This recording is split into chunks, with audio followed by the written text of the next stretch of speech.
Hello बच्चों, मैं अर्चना कुमारी राजकमल सरस्वती विद्या मंदिर से। आज जो हम लोग पढ़ने वाले हैं वह टॉपिक है ग्रामर की। इससे पहले हम लोगों ने पढ़ा था संगम, बलाघात, अनुतान। आज हम लोग पढ़ने वाले हैं संधि। जितना जैसे जैसे मैं पढ़ाते जाऊं उन चीज़ों को आप अपनी हिंदी व्याकरण कॉपी में, हिंदी कॉपी मतलब व्याकरण कॉपी दोनों एक ही में है, उसमें नोट करते जाएंगे। ठीक है, तो आज हम लोग पढ़ने वाले हैं संधि। तो सबसे पहले हम लोग संधि की परिभाषा जानेंगे। इससे पहले भी आप लोग पढ़ चुके हैं। संधि शब्द का अर्थ होता है मेल, मिलाना। दो निकटवर्ती वर्णों के परस्पर मेल से जो परिवर्तन होता है या जो विकार उत्पन्न होता है उसे संधि कहते हैं, या वह संधि कहलाता है। जैसे यहाँ पे लिखा हुआ है, ध्यान दीजिएगा, दो निकटवर्ती वर्णों के परस्पर मेल से, निकटवर्ती वर्णों से। अब देखिए, मैंने आपको कक्षा में भी बताया था सम जोड़ तोष। देखिए, सम जो है पूर्व पद है और तोष क्या है, दूसरा पद है। तो सम का जो दूसरा स्वर है स और म में जो स्वर देखना है, ये जो म जो है दो अक्षरों के मेल से बना है, सम जो है दो अक्षरों के मेल से बना है और तोष भी दो अक्षर। तो सम का दूसरा अक्षर और तोष का पहला अक्षर, मतलब म और तो, इसको देखेंगे और इन दोनों में जो परिवर्तन, इन दोनों को जोड़ने पर जो विकार उत्पन्न होता है उसी को संधि कहते हैं। ठीक है, जैसे सम जोड़ तोष, तो सम में म है और तोष में ओ है, तो इसको जोड़ने से समतोष बना, संतोष। उसी तरह देव जोड़ इंद्र, देव में क्या है, देव, व में अ है, तो अ और हर्ष ई, ये दोनों को मिलके क्या हुआ, ए बना है, तो देवेंद्र हो गया, देवेंद्र। भानु जोड़ उदय, भानु में क्या है, नौ में ऊ है, ऊ, हर्ष ऊ जोड़ हर्ष ऊ बराबर दीर्घ ऊ। तो देखिए, उसके बाद भानु जोड़ उदय जो है, उसके बाद वाला जो भानुदय लिखा गया है उसमें दीर्घ ऊ हो गया है। तो यहाँ पर संधि का मतलब दो निकटवर्ती वर्णों के परस्पर मेल से जो विकार उत्पन्न होता है वह संधि कहलाता है। ठीक है बच्चों, और संधि के कितने प्रकार होते हैं?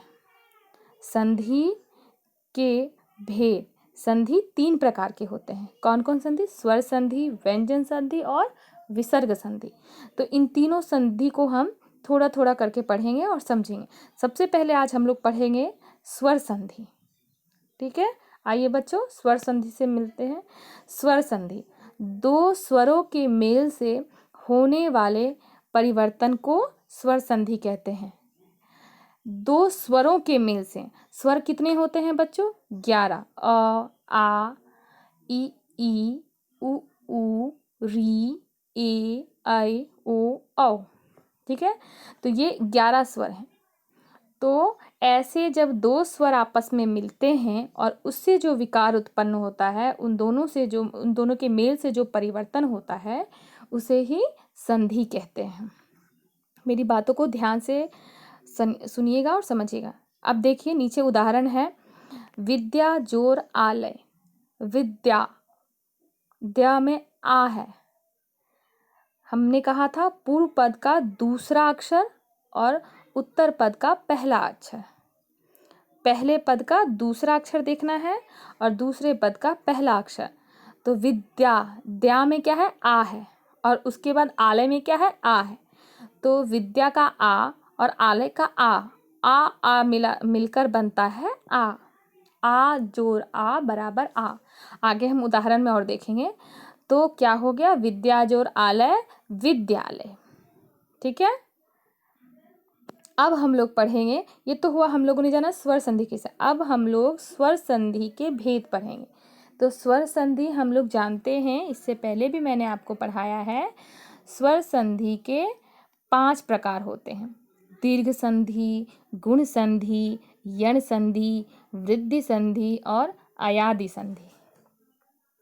तो आज हम लोग पढ़ेंगे स्वर संधि का पहला भेद, ठीक है, वह है दीर्घ संधि।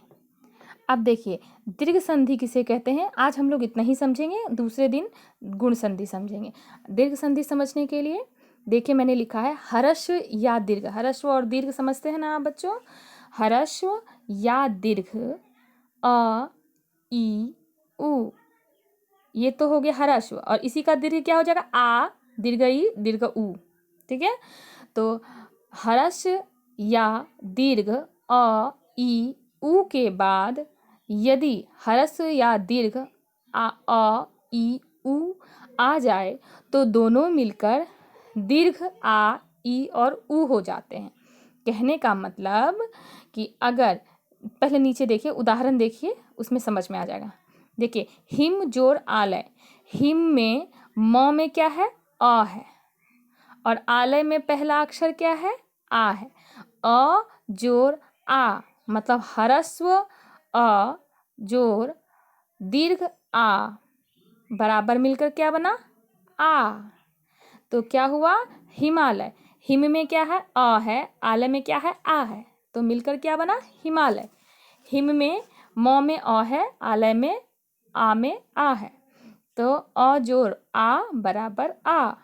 उसी प्रकार हिम जोड़ आलय बराबर हिमालय। फिर आ विद्या जोड़ अर्थी, विद्या में क्या है, आ है, और अर्थी में क्या है, अ है, तो आ जोड़ अ बराबर आ बराबर, इधर देखिए विद्या जोड़ अर्थी बराबर विद्यार्थी, तो हो गया ये। और दूसरा इसी का और उदाहरण देखते हैं। ई में आइए, हरस्य ई जोड़ हरस्य ई बराबर क्या हो जाएगा, दीर्घ ई। उसी को आप शब्द में देखते हैं, रवि। रवि में वी किस में है, वी में क्या है, हरस्य ई है। इंद्र में ई में क्या है, हरस्य ई, तो हरस्य ई प्लस हरस्य ई बराबर दीर्घ ई, तो रवि जोड़ इंद्र क्या होगा, रवींद्र। उसी प्रकार मुनि जोड़ इंद्र मुनींद्र। अब आइए हरस्य ई जोड़ दीर्घ ई बराबर दीर्घ ई, गिरी जोड़ ईश गिरीश, मुनि जोड़ ईश मुनीश। अब आइए दीर्घ ई जोड़ हरस्य ई बराबर दीर्घ ई, मही जोड़ इंद्र महींद्र, नारी जोड़ इंदु नारिंदु। अब उसके बाद देखिए दीर्घ ई जोड़ दीर्घ ई बराबर दीर्घ ई, जैसे आ जोड़ आ बराबर आ होता है, उसी तरह हर्ष दीर्घ ई जोड़ दीर्घ ई बराबर दीर्घ ई। नदी जोड़ ईश बराबर नदीश, मही जोड़ ईश बराबर महीश। अब आइए ऊ का देखते हैं, हर्ष ऊ और दीर्घ ऊ। हर्ष ऊ जोड़ हर्ष ऊ बराबर दीर्घ ऊ। भानु, भानु में न में क्या है, हर्ष ऊ है। उदय में पहला अक्षर क्या है, हर्ष ऊ है, तो हर्ष ऊ बराबर हर्ष ऊ जोड़ हर्ष ऊ बराबर दीर्घ ऊ। इसीलिए हुआ है भानु जोड़ उदय भानुदय। विद्धु जोड़ उदय विद्धुदय। उसी प्रकार हरस्व ऊ जोड़ दीर्घ ऊ बराबर दीर्घ ऊ। लघु जोड़ ऊर्मी लघूर्मी। सिंधु जोड़ ऊर्मी सिंधूर्मी। वधु जोड़ उत्सव, वधु में ध में क्या है, दीर्घ ऊ, उत्सव में पहला अक्षर क्या है, हर्ष ऊ, तो दीर्घ ऊ जोड़ हर्ष ऊ बराबर दीर्घ ऊ, तो वधु जोड़ उत्सव वधूत्सव। वधु जोड़ उल्लेख वधुल्लेख। अब देखिए दीर्घ ऊ जोड़ दीर्घ ऊ बराबर दीर्घ ऊ, तो भू जोड़ ऊर्ध्व ऊर्ध्व भूर्धव भूर्धव। वधु जोड़ ऊर्जा वधूर्जा। ठीक है बच्चों, आज हमने इतना सब कुछ सीखा। स्वर संधि में पहला प्रकार दीर्घ संधि को आज हमने समझा है। कल हम लोग गुण संधि समझेंगे। आज के लिए इतना ही, धन्यवाद।